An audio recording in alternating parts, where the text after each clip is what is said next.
দাদু তোর আবার কি হলো? দাদু আমিও বাজারে যাব। তোর বাজারে যাওয়ার দরকার নেই, তুই বাড়িতে থাক। আমি বাজারে একটা দরকারি কাজে যাচ্ছি, আমি এক্ষুনি চলে আসবো। যা বুড়ো যা, তুই চলে গেলি তোর নাতি সাহলের মেরে সব লুট করে নেব। শোনো স্বামী, বাড়িতে যে আসুক না কেন খবরদার দরজা খোলা যাবে না। আচ্ছা দাদু। আচ্ছা যা। এই তো বুড়ো যাচ্ছে, কাজটা সেরে ফেলি।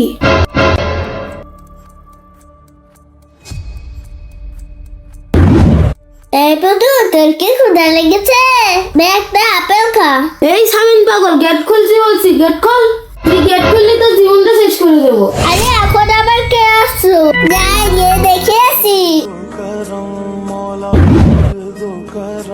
দাদু তো বলেছিল বাসে গেট খোলা যাবে না। কি করি, যাই দাদুকে ফোন দেই।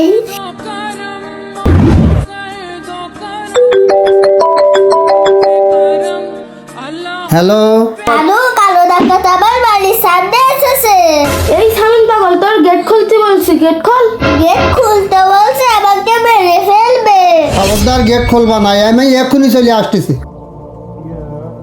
আচ্ছা ঠিক আছে। দাদু এখন আসলো না কেন? ওরে আল্লাহ, দাদু চলে আইছে, বাঁচতে চাইলে পলাই। আরে দাঁড়া দাঁড়া দাঁড়া। স্বামীন দাদু, তোমার দাদু চলে এসেছে, তুমি গেট খোলো। হ্যাঁ দাদু, যাই তাড়াতাড়ি গেটটা খুলি। দাদু। দাদু তোর কিছু হয়নি তো? না দাদু, আমার কিছু হয়নি। বন্ধুরা, ভিডিওটি ভালো লাগলে অবশ্যই লাইক করবে।